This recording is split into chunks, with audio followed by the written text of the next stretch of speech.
Welcome to our channel text book learning. আজকে আমরা do এবং ডাজ এর ব্যবহারটা জানব। এই ডু ডাজ সাধারণত প্রেজেন্ট ইনডেফাইনাইট টেন্স বা প্রেজেন্ট সিম্পল টেন্সে ব্যবহার করা হয়। ইন্ট্রোগেটিভ সেন্টেন্স বা নেগেটিভ সেন্টেন্স প্রভৃতির ক্ষেত্রে ডু এবং ডাজ ব্যবহার করা হয়। এখন আমরা কোন ক্ষেত্রে কোনটা ব্যবহার হয় সেটা জানার চেষ্টা করব। প্রথমে আমরা দেখব যেগুলো রেগুলার সেন্টেন্স, মূলত চিরন্তন সত্য দৈনন্দিন জীবনে ব্যবহৃত হয় এমন কিছু বাক্য যেগুলোতে ডু এবং ডাজ ব্যবহার হয়, সেগুলো আমরা জানার চেষ্টা করব। এবার দেখি সাবজেক্ট অনুযায়ী ডু এবং ডাজের ব্যবহার চেঞ্জ হয়ে যায়। ডু কখন ব্যবহৃত হয় এবং ডাজ কখন ব্যবহার হয় সেটা আমরা জানার চেষ্টা করি।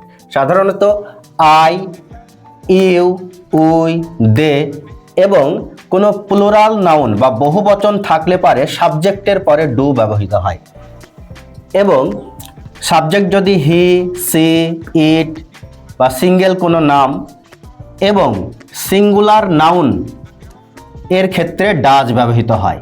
এই সাবজেক্টগুলো যদি থাকে এবং তার সঙ্গে আরও একটা যদি সিঙ্গুলার নাউন থাকে তাহলে সেই সাবজেক্টগুলোর পরে ডাজ ব্যবহৃত হয়, এবং এগুলো থাকলে পরে সেই সাবজেক্টের পরে ডু ব্যবহৃত হয়। কয়েকটা উদাহরণ আমরা দেখে নিই।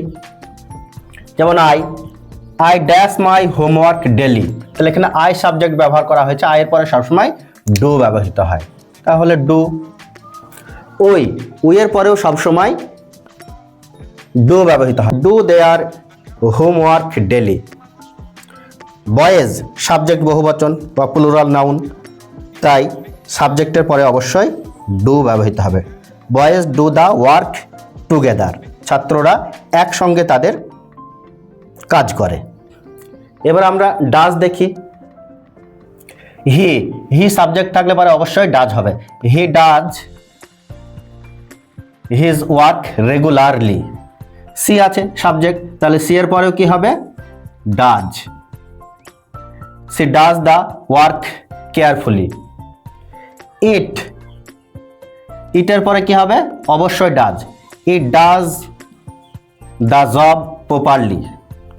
রাহুল, এখানে নাউন আছে, নাম, এবং সেটা সিঙ্গুলার নাউন, তাই এখানে কি হবে? Does. Rahul does his work daily. The boy, এখানে একটা বালকের কথা বলা হয়েছে। দেখো এখানে অনেকগুলো বালকের কথা বলা হয়েছিল, প্লুরাল নাউন ছিল, তাই ডু ব্যবহার হলো।